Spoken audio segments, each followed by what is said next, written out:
Olá, pessoal, tudo bem? Meu nome é Luciana Garcia, eu sou neuropsicóloga e no vídeo de hoje a gente vai falar sobre a comorbidade entre o TDAH, que é o transtorno do déficit de atenção e hiperatividade, e o TEA, que é o transtorno do espectro do autismo. Essa comorbidade é extremamente comum, como a gente vai ver, e é tema também do meu doutorado. Bom, para a gente começar aqui, a gente vai falar um pouquinho, nós vamos relembrar sobre os sintomas do TDAH, que já foi um dos nossos temas de vídeo aqui no canal. Então, quando a gente fala de TDAH, a gente está falando de um padrão persistente de desatenção e ou hiperatividade, que causa um sofrimento significativo para o sujeito e também prejuízo em diversas áreas da sua vida. E quando a gente fala do TDAH, a gente tem que pensar que temos três subtipos diferentes, que é o subtipo desatento, o subtipo hiperativo e o combinado. Então vamos ver cada um deles agora. O tipo desatento parece não escutar quando a gente lhe dirige a palavra, tem dificuldade em se organizar de forma geral e também em gerenciar o seu tempo, evitam atividades mais longas ou que exigem esforço mental prolongado, esquece atividades diárias, tarefas de casa, costuma perder também os seus pertences, sabe? Deixar a garrafinha na escola, esquecer o casaco, tem dificuldade em prestar atenção aos detalhes e cometem erros por descuido. No hiperativo, nós vamos encontrar as seguintes características. São pessoas que correm o tempo inteiro, não conseguem parar sentado em momentos em que isso é inapropriado, está sempre a 1000 por hora, se levanta demasiadamente em situações em que se espera que ela fique sentada, tem dificuldade em brincar ou se envolver de forma calma em diversas atividades, tanto escolares como de lazer. E quando a gente fala do tipo combinado, a gente está falando então na combinação, como o próprio nome diz, entre os sintomas do tipo desatento e os sintomas hiperativos. Já quando nós falamos do TEA, transtorno do espectro do autismo, nós temos que pensar que é um transtorno do neurodesenvolvimento e que trazem dois tipos de características principais. Então, a gente está falando de um prejuízo na comunicação e na interação social dessas pessoas e também em padrões restritos e repetitivos de comportamento, interesses ou atividades. E também causam prejuízo significativo e sofrimento para aquele sujeito. Quando a gente fala sobre esses prejuízos na comunicação e na interação social, o que a gente está falando, segundo o DSM? Em déficits na reciprocidade emocional, ou seja, uma abordagem social anormal, dificuldade para estabelecer interações sociais, compartilhamento reduzido de interesses, afeto e emoções. Também estamos falando num déficit nos comportamentos comunicativos não verbais, ou seja, baixo contato visual, déficit na compreensão e no uso de gestos, e ausência ou dificuldade na expressão facial. E ainda estamos falando em déficit para desenvolver, manter e compreender relacionamentos. Então, ausência de interesse por pares, dificuldade em ajustar o comportamento a diversas situações sociais. Quando a gente fala em relação aos padrões restritos e repetitivos de comportamento, o que a gente está falando? Movimentos motores, né, aqueles que a gente chama de estereotipias motoras, uso de objetos ou falas estereotipados e repetitivos, aqui entra a ecolalia. A gente fala também em relação à insistência nas mesmas coisas, adesão inflexível a rotinas ou padrões ritualizados de comportamento, interesses fixos e altamente restritos que são anormais tanto na intensidade quanto no foco. Por exemplo, o apego a objetos incomuns e interesses perseverativos.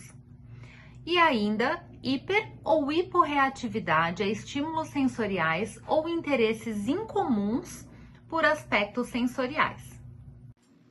E por que é tão importante a gente falar sobre essa comorbidade entre TDAH e TEA?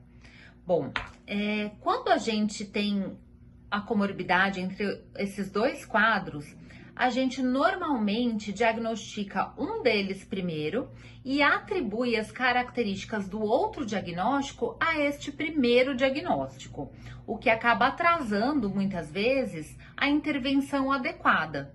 Então é extremamente importante a gente conhecer os perfis, e esse é o meu trabalho do doutorado, conhecer o perfil neuropsicológico desses dois quadros, para que a gente possa diferenciar e encaminhar de forma adequada. Então, muitas vezes, a maioria das vezes, a gente tem um diagnóstico primário de TDAH, e aí as características do TEA de nível 1 são atribuídas ao TDAH. E aí, isso atrasa o diagnóstico de TEA em aproximadamente 3 anos e meio. Essa comorbidade entre TDAH e TEA é extremamente comum, mais comum do que você imagina. Então vamos lá. Alguns estudos trazem pra gente uma taxa de 40 a 70% de comorbidade entre TDAH e TEA. Ambos são mais comuns nos meninos do que nas meninas, embora porque a menina tenha um padrão mais quietinho e que ela tenha um pouco mais de facilidade na comunicação social e também no masking, né, que a gente chama de imitar as outras pessoas em contatos sociais, elas podem ser subdiagnosticadas. Eu trouxe 2 estudos, né, para vocês. Então, nesse primeiro estudo aqui, a gente está falando de 30 a 75% da população pediátrica que é diagnosticada com TEA e tem sintomas de TDAH. Então, olha, de 30 a 75%, é bastante coisa. E também, esse mesmo estudo mostra que de 20 a 60% das crianças que já são previamente diagnosticadas com TDAH têm dificuldades sociais semelhantes ao TEA. E aí, como eu falei, esse diagnóstico do TEA, ele é atrasado em cerca de 3 anos e 3 meses. Eu trouxe aqui uma tabelinha para vocês que faz parte do meu estudo do doutorado. Ela ainda não está completa porque o estudo está em andamento, a gente ainda está avaliando as crianças para poder entender melhor esse perfil neuropsicológico, mas algumas características já são encontradas na literatura.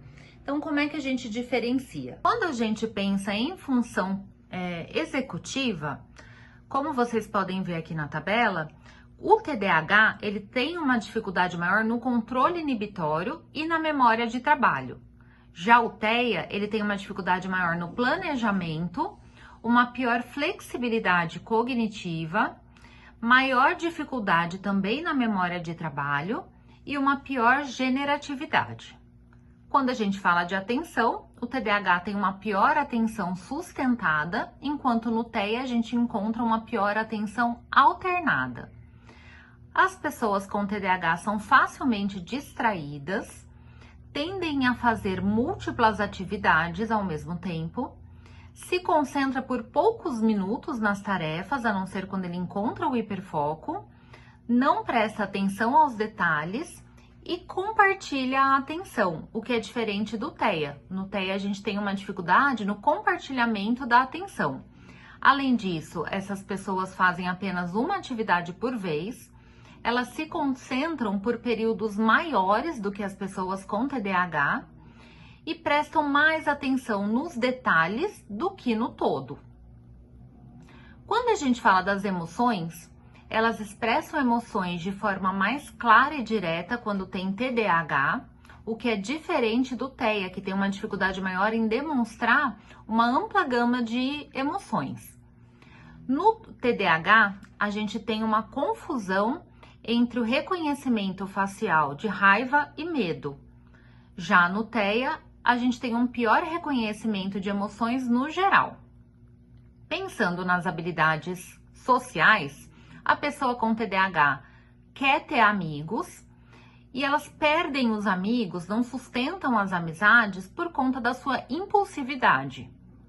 Já no TEA, a gente tem algumas pessoas que querem ter amigos, outras de fato não ligam muito. E no TEA, a gente tem uma dificuldade maior em sustentar as amizades, não pela impulsividade, mas por falta de habilidades sociais mesmo. No TDAH, a gente tem um maior comprometimento em relação ao comportamento, pensando em mais comportamentos hiperativos e disruptivos, enquanto o TEA ele traz mais comportamentos incomuns. Em relação às regras, no TDAH a gente tem dificuldade em seguir regras, por conta também da impulsividade, e eles quebram mais as regras. Já no TEA, a gente tem um gosto maior pelas regras. Existem ainda algumas outras características que são comuns ao TDAH e ao TEA. Não vou falar de todas aqui, a gente ainda está em pesquisa, ainda está estudando. Assim que estiver pronto, eu trago essa relação inteirinha para vocês. Eu vou trazer só mais algumas informações entre TDAH e TEA. Então, em relação à oposição, no TDAH, a gente tem uma oposição para obter atenção, né? Cuja função é obter atenção. Já no TEA, é muitas vezes se livrar da ansiedade. Em relação ao brincar, no TDAH, especialmente de tipo hiperativo, a gente tem uma maior dificuldade em brincar quieto, mas eles brincam muito funcionalmente, com variações, são extremamente criativos. Já no TEA, a gente encontra uma preferência por brincar sozinhos e não brincam funcionalmente. Além disso, às vezes eles brincam funcionalmente, principalmente aqueles que já estão em intervenção, mas eles têm pouca variação no brincar. Existem ainda algumas outras características que são comuns ao TDAH e ao TEA. Não vou falar de todas aqui, a gente ainda está em pesquisa, ainda está estudando. Assim que estiver pronto, eu trago essa relação inteirinha para vocês. Eu vou trazer só mais algumas informações entre TDAH e TEA. Então é isso, a gente tem muitos estudos ainda pela frente. Eu devo concluir essa busca, né, e essa avaliação até o início do ano que vem. E aí, assim que eu tiver todas essas características, o perfil neuropsicológico, eu venho aqui compartilhar com vocês, porque eu acho extremamente importante, né, que não só os pais saibam identificar, mas também os profissionais de saúde, que são aqueles que dão o diagnóstico, para que a gente não tenha esse atraso no diagnóstico quando existe a comorbidade.